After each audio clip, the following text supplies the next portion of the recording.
ఏడాది పూర్తి చేసిన సందర్భంగా ప్రభుత్వం ఇప్పుడు విజయోత్సవాలు జరుపుతూ ఉన్నది. ఏదైనా ఉత్సవాలు జరుపుకోవడానికి ఒక కారణం ఉండాలి. నేను కాంగ్రెస్ ఒక ప్రభుత్వాన్ని అడుగుతా ఉన్నాను, మీరు ఎందుకు ఈ ఉత్సవాలు నడుపుతూ ఉన్నారు? ఏ వర్గాన్ని మీరు ఈరోజు సంతోషంగా సంతృప్తి చేసినటువంటి ఒక వర్గం చెప్పండి. మీరు రైతులు సుఖంగా లేరు, విద్యార్థులు సుఖంగా లేరు, ప్రజలు సుఖంగా లేరు. ఎవరిని అడిగినా కూడా ఈరోజు ఈ ప్రభుత్వము మాకు ఏం చేసింది, ప్రభుత్వం మాకు ఇవన్నీ చేస్తా అని చెప్పింది, ఇంతవరకు మాకు ఎందుకు చేయలేదు అని చెప్పి ప్రశ్నించే వారు ఉన్నారు. కానీ ఈ ప్రభుత్వం మాకు ఇది చేసిందని చెప్పే వాళ్ళు ఎవరు కూడా లేరు.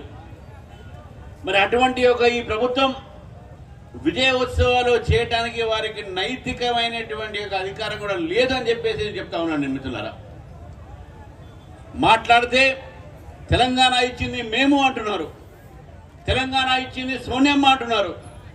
కానీ తెలంగాణ ఇచ్చింది తెచ్చింది తెలంగాణ ప్రజలుగానే మీ నాయకులు గారు, మీరు కారణ విషయాన్ని గుర్తుపెట్టుకోవాలి.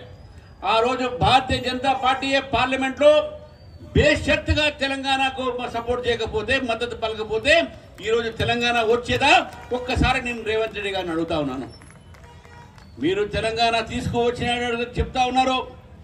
ఇద్దరు రెండు పార్టీలు కూడా ఈరోజు బీఆర్ఎస్ కానీ కాంగ్రెస్ పార్టీ కానీ మేము తెచ్చామని చెప్తున్నారు. కానీ ఆ రోజు బీజేపీ లేకపోతే తెలంగాణ రాదు అనే విషయాన్ని కూడా వారికి తెలిసినప్పటికీ కూడా భారతీయ జనతా పార్టీ మీద అనేకమైనటువంటి అబండాలు వేస్తూ ఉన్నారు.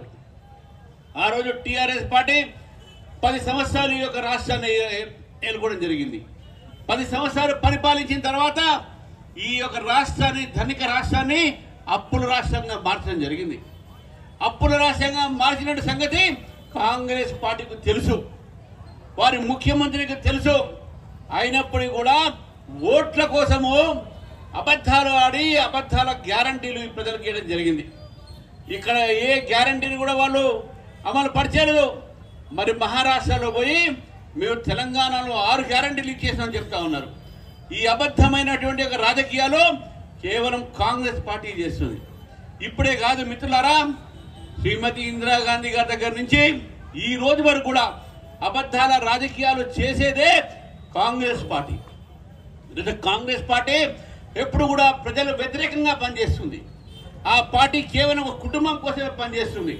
ఆ పార్టీ కేవలం అవినీతి కోసమే పనిచేస్తుంది. ఆ పార్టీ కేవలము వారి యొక్క సభ్యుల కోసమే పనిచేస్తుంది.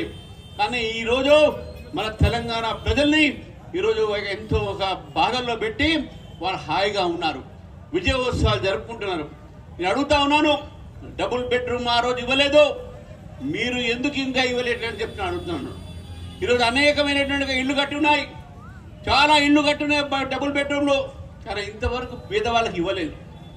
మీ ప్రభుత్వం వచ్చి ఏడాది అయిన తర్వాత ఎంతమంది పేదవాళ్లకు మీరు ఇల్లు ఇచ్చారని చెప్పేసి నేను ప్రశ్నిస్తున్నాను. మిత్రులారా, ఈరోజు ఒక మాట చెప్తా ఉన్నాడు, మేము కులగణన చేస్తున్నాం అని చెప్పి. ఈ కులగణన ఎవరి కోసం చేస్తున్నారు? మీరు ఈ కులగణన చేసి మీరు బీసీలకు ఏం చేస్తారని ముందు చెప్పండి. బీసీల ఒక బతుకులో ఏ విధంగా మీరు మార్పు తీసుకొస్తారని చెప్పండి.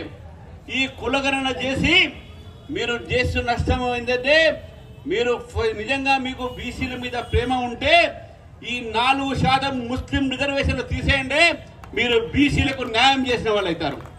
ఈరోజు బీసీల సీట్లలో ఎంఐఎం వాళ్ళు బీసీఈ కింద వాళ్ళు పోటీ చేస్తూ ఉన్నారు. మనకు రావాల్సిన ఎంబీబీఎస్ సీట్లు, ఇంజనీరింగ్ సీట్లు ఈరోజు బీసీఈ కింద ఈరోజు ఎంఐఎం వాళ్ళు తీసుకుంటున్నారు. ఈరోజు ఇదే బీసీఈ కింద ఉద్యోగాలు వాళ్ళు తీసుకుంటున్నారు. అసలు ఈ ఉద్యోగాలు ఇవన్నీ కూడా రావాల్సినటువంటి ఎవరికంటే అసలైన బీసీలకు. ఆ బీసీలకు అన్యాయం చేస్తూ కులగణన అని చెప్పుకుంటే ఈరోజు అందరూ కూడా ఈ సమాజాన్ని ఒకవైపు విడదీస్తూ ఆ బీసీలకు మీరు ఏం చేస్తారని కూడా చెప్పలేకపోతున్నటువంటి మీ ప్రభుత్వం ఎందుకు ఇది చేస్తున్నారు? గతంలో కూడా ఈ యొక్క టీఆర్ఎస్ ప్రభుత్వం చేసింది ఆ రోజు సమగ్ర సర్వే అని చెప్పేసి, మీరు కూడా అదే మాట చేస్తా ఉన్నారు. ఆ ప్రభుత్వం కూడా ప్రజల్ని మోసం చేసింది, మీరు కూడా ప్రజల్ని మోసం చేస్తారు, ముఖ్యంగా బీసీలని మోసం చేస్తున్న విషయాన్ని మనం గుర్తుపెట్టుకోవాలి మిత్రులారా. చివరికి మాట చెప్తా ఉన్నాను మిత్రులారా, మీకు ఈరోజు కాంగ్రెస్ పార్టీ కానీ బీఆర్ఎస్ పార్టీ కానీ ఈరోజు భారతీయ జనతా పార్టీ మీద అవండాలేస్తా ఉన్నది. భారతీయ జనతా పార్టీ నాయకుల మీద ఈరోజు అనుచితమైనటువంటి ఒక వ్యాఖ్యలు చేస్తూ ఉన్నారు. దానికి కారణం ఏంటంటే భారతీయ జనతా పార్టీ తెలంగాణలో పెరుగుతూ ఉన్నది. భారతీయ జనతా పార్టీ తెలంగాణలో పెరుగుతుంది కాబట్టి మొన్న బీఆర్ఎస్కు ఒక్క సీటు కూడా పార్లమెంట్లో రాలే. ఆ రోజు ఎన్నికలు జరిగినప్పుడు పార్లమెంట్లో భారతీయ జనతా పార్టీకు దాదాపు 55 సీట్లలో భారతీయ జనతా పార్టీకు బహుమతి వచ్చింది. కాబట్టి 55 సీట్లు వచ్చినాయి భారతీయ జనతా పార్టీకు మెజారిటీ పార్లమెంట్ ఎన్నికల్లో. మరి తొందరలోనే ఈ యొక్క ప్రభుత్వము దగ్గర పడ్డాయి రోజులు. నెక్స్ట్ టైం ఎలక్షన్ జరిగినప్పుడు భారతీయ జనతా పార్టీ తప్పకుండా తెలంగాణలో అధికారంలో వస్తుంది అనే విషయాన్ని మనం గుర్తుపెట్టుకోవాలి. కాబట్టి అదే భయంతో ఈరోజు భారతీయ జనతా పార్టీ మీద తప్పుడు ప్రచారాలు చేస్తాను మిత్రులు.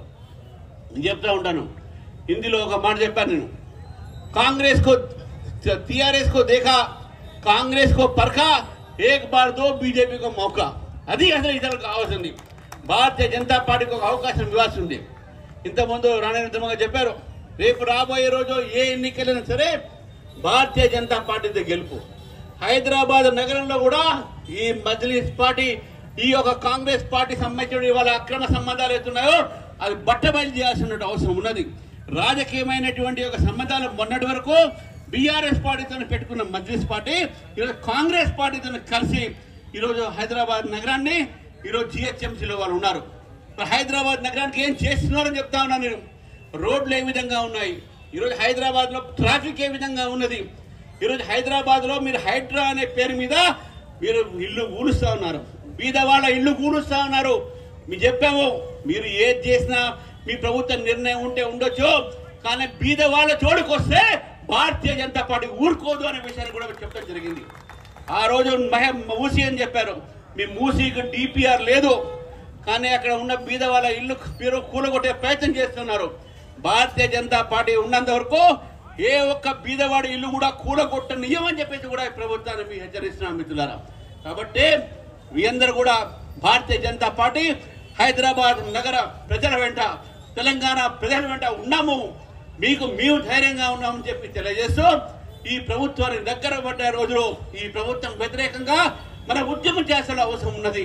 కాంగ్రెస్ పార్టీ అవినీతితో, కాంగ్రెస్ పార్టీ అబద్ధాలతో తెలంగాణ ప్రజల్ని ఈరోజు కాపాడాల్సిన అవసరం భారతీయ జనతా పార్టీ. కాబట్టి మీ అందరూ ఇంత పెద్ద సంఖ్యలో ఈ యొక్క బహిరంగ సభ ఏదైతే కాంగ్రెస్ పార్టీ వ్యతిరేకంగా చార్జ్ షీట్ తీసినట్టు భారతీయ జనతా పార్టీ మద్దతుగా వచ్చిన అందరికీ కూడా నేను పేరు పేరున మరొకసారి నమస్కారం చేస్తూ ముగిస్తాను. భారత్ మాతాకి జై, జై తెలంగాణ.